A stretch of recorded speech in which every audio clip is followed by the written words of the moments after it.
Could you imagine getting married at the young age of 9 years old to someone whom you have never seen before? I could not, but my parents have. They got married at the young age of 9 years old.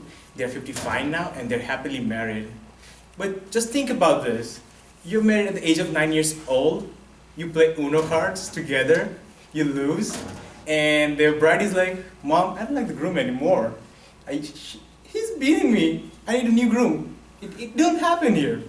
But in India, once you get married, it's hardly any chances for you to get married, even if you turn out to be in a higher range of ages, 25 years, 30 years, 35. If you have problems in your marriages, you have family there that you talk to in order to like resolve any problems occurring in your marriages. Arranged marriages in India are celebrated as festivals. We gather a lot of families together. A lot of families come around from all over the world just to attend your wedding. And it is full of enjoyment, fun, ritual, and vast cultures.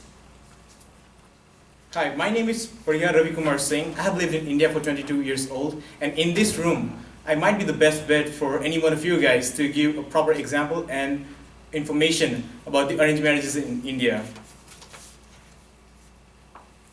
Arranged marriages in India consist of three parts, that is traditional history, ancient culture, and vast ritual. Arranged marriages are preferred way for Indians to get married. I'd like to share some interesting facts that on history, how arranged marriages started. It started off with a culture called Swayamvar.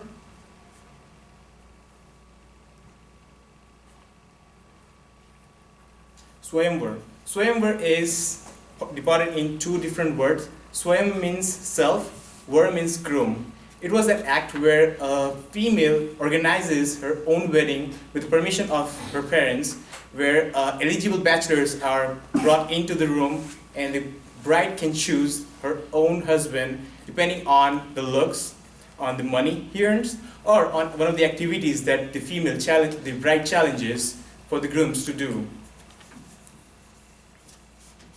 Now, it has not changed a lot over the years. In history, we had Swayamvar, today we have matrimony. So now the tables have turned. Now the groom and the bride both have the matrimonial side, and they both upload the resumes depending on how much they earn, how much you look. So now, talking about equality, ladies, so the equality was not just for you, the equalities were needed for men as well. One of the most fascinating facts that relates with history is the existence of sati in culture. Sati was an act when the husband dies and the wife gets widowed. She was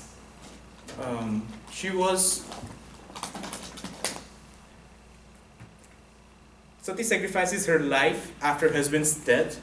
It was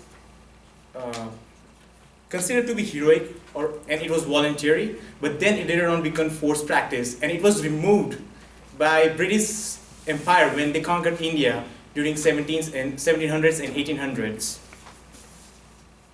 Incidents of satis were first discovered in Nepal, and then it was brought over in the states of Rajasthan and Madhya Pradesh of India. It were also popular in countries like Russia, Fiji, and Vietnam.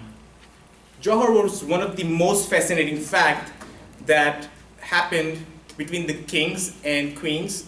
Whenever a king is defeated by the ruler comes on to grab all the females in his group, but the females, they burn a fire in a well and jumps inside of it in order to stay away from the rulers. The other fact is cultures of India. In India, a lot of marriages happens in caste consideration. The caste considerations are Brahmin, Kshatriya, Vaishya, and Shudra. I myself was Kshatriya and my wife was Vaishya. We had a long 2 years of wait before we can get married because none of our parents were agreed. So it plays a major role between any of us to get married. Again, astrology is playing a bigger and important role. It depends on the horoscope. when you were born. When you were born, the horoscope, the planet was in which section.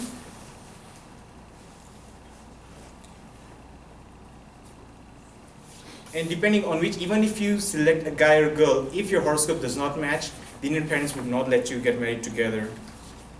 Coming on to my favorite part is the Indian ceremonies, which consist of Mehndi, Haldi, Mandap, Jaimala, Holy Fire, and Saat Fere.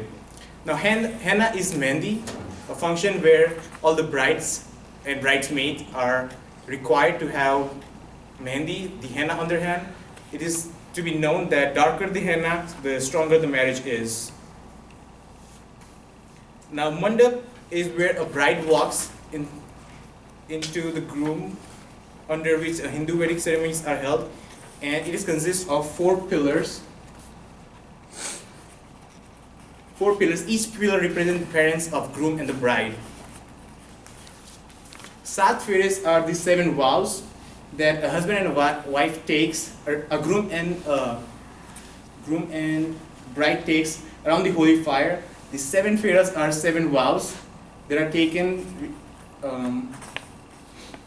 that are done. 7 Sat feras are the 7 vows and the promise that the husband makes to the wife and wife makes to the husband.